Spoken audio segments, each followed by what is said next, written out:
your benefit, Larry. I'm Peter Reitmeyer, Fulton Financial Advisors. I know we've spoken a couple of times. It's nice to see it on the screen today. This is going to be more a high-level overview of gift planning for donors, but I think just a nice overview of some of the ways that donors can leave an impact on legacy planning on the YMCA. So with that said, we're going to kick off the presentation. I hope everyone can see the first the overview page here. And Joe, thank you again for your cooperation and helping get this together as well. Joe and I have been talking about the strategic plan for the Y and how you're looking to build upon the Plan Giving program and ways to reach your donors. So a lot of exciting news happening at the Ys, and that's great. A little bit about our organization. I'm not going to use this as a sales pitch. We do cover 5 different states: New Jersey, Delaware, Maryland, Pennsylvania, and Virginia. That's Fulton Financial Corporation. I'm in one of the divisions and subsidiaries. Again, as I mentioned, I'm with Fulton Financial Advisors, and I serve our nonprofit clients. Fulton Financial Advisors is a $13 billion advisor that works with individuals and institutions. Fulton Private Bank, the top column, or the top row there, serves individuals with trust and estate planning services, investment management. I'm in the nonprofit services team, the middle tier, and we also work with a number of institutions on their 401k, defined contribution, and pension plans. So today we want to talk about plan giving and just demystifying plan giving, which I think is an apt title, given the fact that oftentimes plan giving can seem like it's a very complex discussion, which it can be. But the majority of gifts that we see are not very complex, and these are ones that donors can either initiate themselves and or work through their advisors and professionals to make it very, very seamless and transparent for all the parties involved. So just wanted to give a foreword that any of the information that we share today is not intended to provide any specific legal or tax advice. We certainly appreciate any commentary, any questions, any discussion, but oftentimes we will recommend that you please seek legal and tax advice through your personal advisors if you make any changes to your financial or estate plans. So I think it's a good segue. Before we get into any of the gift planning strategies, I love an opportunity for Joe just to speak a little bit about the legacy society that the YMCA of the Roses has today in place.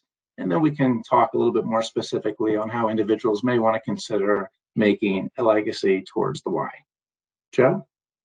Thanks, Pete. The Roses Society is the YMCA's Plan Giving Society. So anyone who makes a contribution towards their endowment, typically through the form of a planned gift, either in the will or estate, donor advised fund, insurance policies, and things of that nature, are part of the Roses Society, which used to be called 1855 Society in York and the Heritage Club in Lancaster. So now they are combined as one in the Roses Society in light of the merger between York and Lancaster's YMCAs into the YMCA of the Roses. And it's a fairly low-key society, and this presentation and other things we're doing is really part of a year-long campaign to bring plan giving more front and center, include as a key part of our communications and fundraising efforts, because having a strong endowment does really help us sustain our future as an organization and weather any financial hardships that may come along our way, to make sure that our community of both York and Lancaster counties will always have a YMCA to lean on when times get tough. Great. Excuse me. Great. Thanks, Joe. Appreciate that. Okay, so let's kick off the presentation. What is plan giving? Plan giving is a form of gift support that involves financial and or estate planning depending on the needs and motivations of the donor. So typically, it's a gift that can activate in the future. So it could be a plan of sorts in which someone is planning this through, let's say, when they pass away, they might want to leave a bequest. So that's a future event. It could be a gift that produces income. A charitable gift annuity could be an example of that.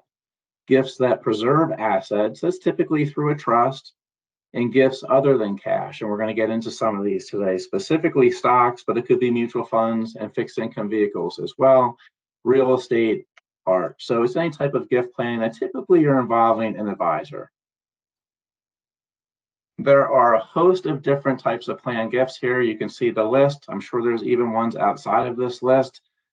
These are the most common, if you will, given the time we have today and the applicability to the content with the audience. This is, again, more of an intro. We're going to cover the ones that are highlighted. Bequests, those are very, very easy to implement. Retirement plan and life insurance beneficiary designations, very easy to implement. Securities, by that we mean appreciated securities. How can you impact a charity such as the YMCA through donating securities? Could be stock, mutual funds, fixed income, charitable IRA rollovers. That's something that we see very common today. There's a lot of individuals that are reaching the 70-and-a-half-year-old threshold to make a charitable contribution from their IRA. Very effective, very easy to do. And then lastly, donor advised funds. So I'm going to provide a kind of just an overview on my experience with these, how we see that these typically work with our nonprofits. Please interject with any questions, any comments. Otherwise, we will certainly take some questions at the end of the presentation. So bequest, I'm sure everyone's heard of bequest before. It's still one of the easiest and most flexible ways that you can impact a client such as the YMCA with a gift through a will or living trust.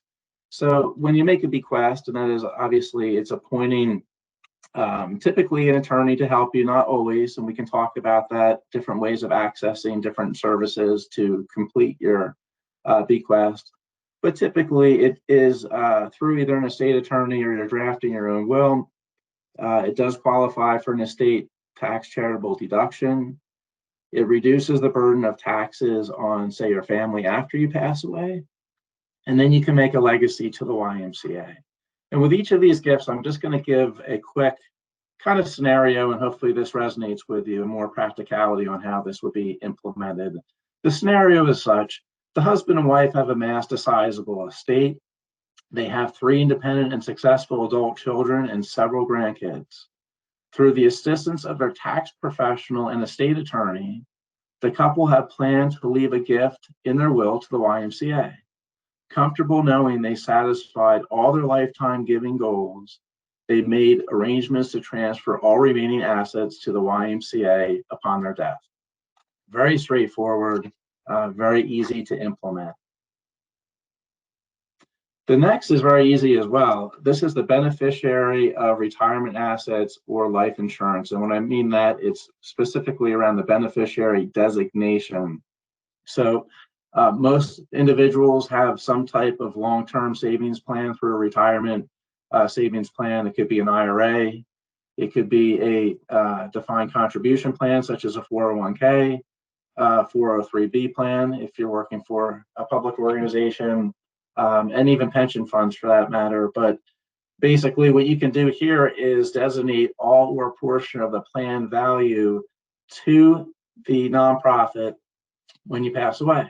So it passes to the charity upon death. So there needs to be an event, of course, and it can be changed during your lifetime. So the way that an individual would institute this is they would work with the administrator of their plan. So if it's an IRA or a retirement plan, he would simply call that organization and say, hey, based upon my wishes and my intent, I would like to please have a beneficiary designation form. And all you need to do is fill that out and just indicate that the Y should be the sole beneficiary or partial beneficiary when you pass. And those assets would go right over to the YMCA and benefit them to make an impact from a legacy standpoint. So scenario here, which I think is very common these days as well, I see, say a retiree, they're unmarried and without any children, presently no beneficiary designation on their IRA. The donor would like to designate the YMCA as their IRA beneficiary. The donor works directly with their IRA administrator, like I mentioned before. It's as simple as a call or an email into that organization to sign the necessary designation forms. Similar process when designating YMCA as a beneficiary of the insurance policy. So there are insurance policies that people own that they may not need the coverage anymore. And there could be still a positive cash value in those insurance policies. And all they need to do is just change the beneficiary designation. If they don't have one in place today, it's very, very easy to do. Important though, whoever you name on account beneficiary designation form will receive those assets after you die, even if your will, trust, or other estate documents have different instructions. So therefore, it's very important to keep your designations updated to reflect your wishes upon death. So that will override any other documents, estate documents that you have in place. The next is appreciated securities. We usually see this oftentimes at Fulton Financial Advisors around the holiday season. Individuals typically are making some type of annual gift, usually towards the end of the year. They use that as an immediate charitable deduction for their taxes, which is great. But what's really nice is you get the step up in cost basis. So in easy terms, let's say you bought a share of stock for $1.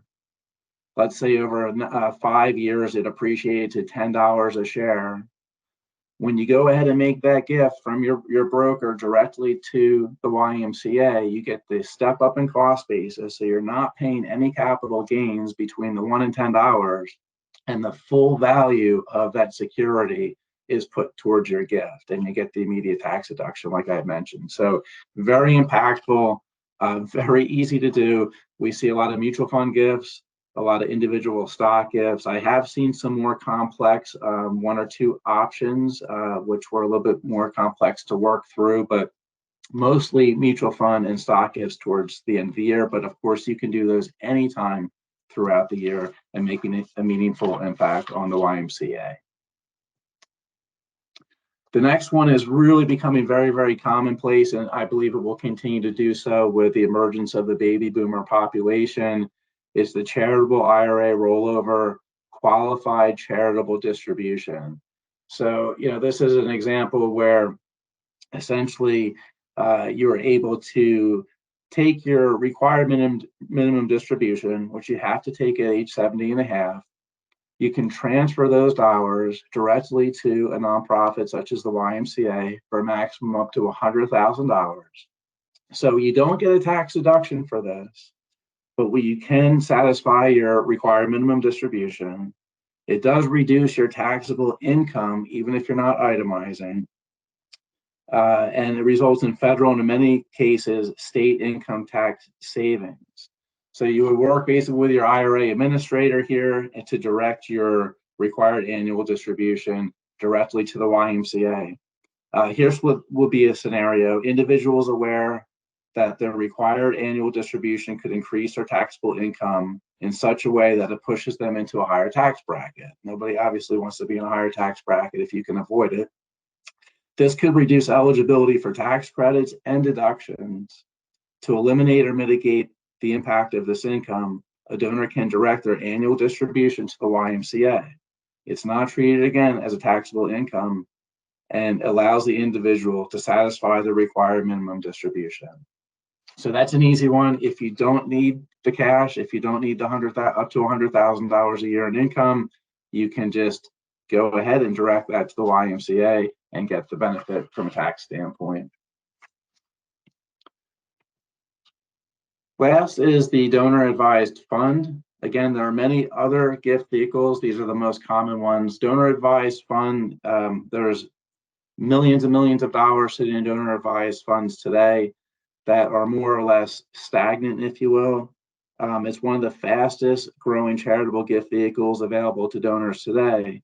So a donor can go ahead and make a gift to a charitable gift to a large donor advised fund, such as Fidelity, Schwab Charitable, and they get the immediate tax deduction, which is great. And then those dollars are sitting in a large pool of commingled funds with other donors.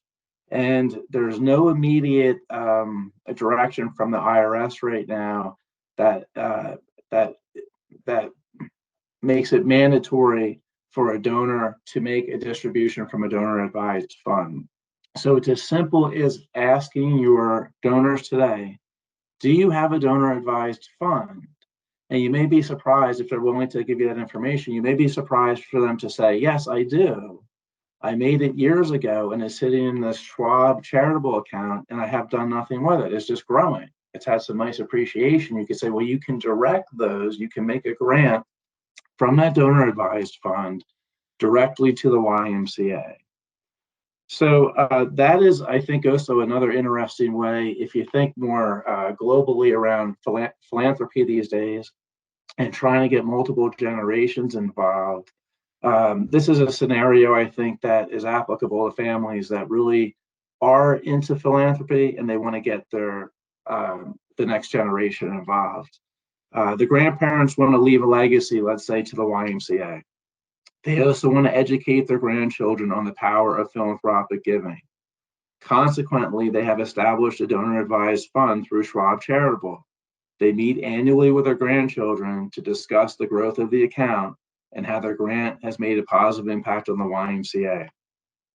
To further instill the importance of giving philanthropically, the grandchildren are permitted the opportunity of researching and proposing the mission of other charities they wish to support through their grandparents' donor-advised fund. So it's just a nice way to get the family involved in philanthropy. There's a lot of dollars that are stagnant. They're not mandated to grant today, although those could be changes coming from the IRS in the future, which quite frankly would be beneficial. And by releasing those dollars from these donor-advised funds, they would have more of a direct impact on the nonprofits that they're intended really to serve in the first place.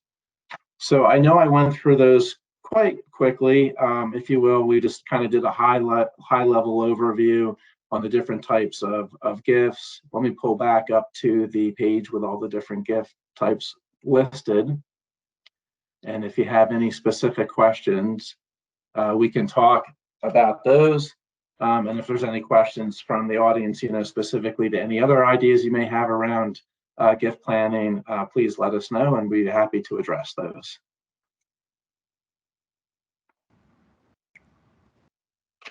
Peter, I appreciate the information. It is certainly a valuable refresher. I guess the donor advised funds, we're certainly seeing more of those here as of late. Can you comment at all in terms of, I guess we're seeing, the community foundations push it quite a bit. Are there other avenues or other kind of vehicles to make that happen?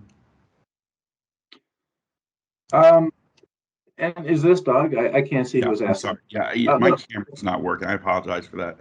No, that's fine, please. Specifically the large commercial funds, you have National Philanthropic Trust, which is over here in Bensalem. You have obviously Schwab Charitable, Fidelity Charitable, Vanguard. If those are the ones that if you're referring to those as you mean other avenues, obviously the community foundations as well.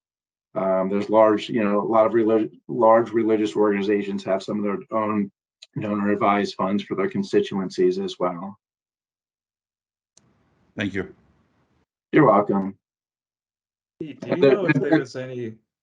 I was just going to say, I'm sorry, and they're very easy through any of those aforementioned organizations, very easy to open up. Oftentimes, for very minimal amount, you can open up a new account and start contributing to a donor advised fund. And again, get that immediate tax benefit. Whether or not the dollars are dispersed, you're still getting that tax benefit as the donor. While we're on the topic of donor advised funds, do you know if there's any statute of how many generations can inherit these funds? I know from experience that some of the community foundations only let the fund pass from 1 or 2 generations down, and then it rolls into their general grant making fund. Is that the case with some other places like Schwab?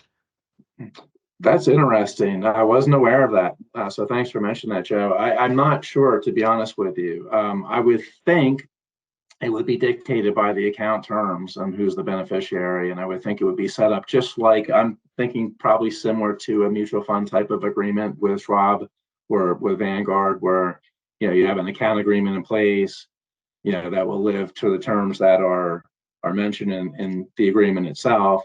Then you would have your beneficiary designation. That individual or institution would obviously acquire the dollars at time of an event in the future. So I think it would be in perpetuity unless you directed it otherwise.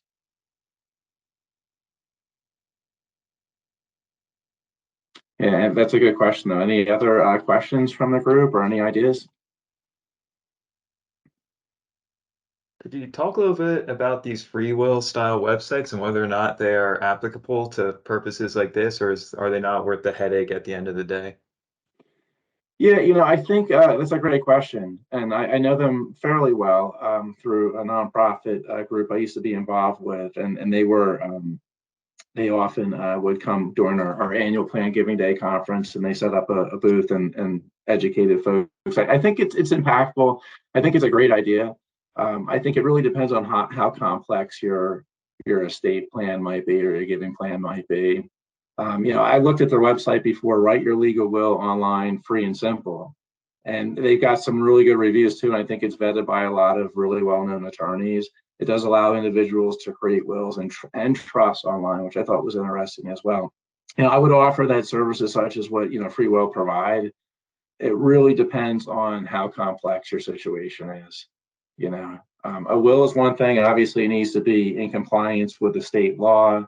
As long as it's vetted and it can stand up in a probate situation, I think that's fine. But at the same time, if it's a very complex situation, you really want to probably get some type of legal expertise involved. Good question. Any other thoughts, questions? I could do one more question if that's all right. Yeah, sure. So a situation fundraisers like me run into sometimes is we either have well-screened software or we look up someone's address or hear something around there, and turns out they have a lot of net worth or capacity, but a lot of that's tied up in assets, whether it's real estate or some other type of asset. How can someone who is asset rich but perhaps cash poor really maximize a planned gift? Yeah, that's a great question. That's a great question. I think we see that quite often as well, Joe, and that is, I think a lot of the strategies that we discussed today, although they were very high level, if you think about it, if there's dollars that are in a retirement plan, you can obviously change the beneficiary designation, and those can be directed towards an organization. So it's not an outright gift today, right? Not an outright cash gift. Appreciated securities. Now, I know last year, no one wants to talk about 2022 was a very negative year from a historical standpoint. All asset classes, all major asset classes, from high quality fixed income all the way to the right in emerging markets, everything was a negative.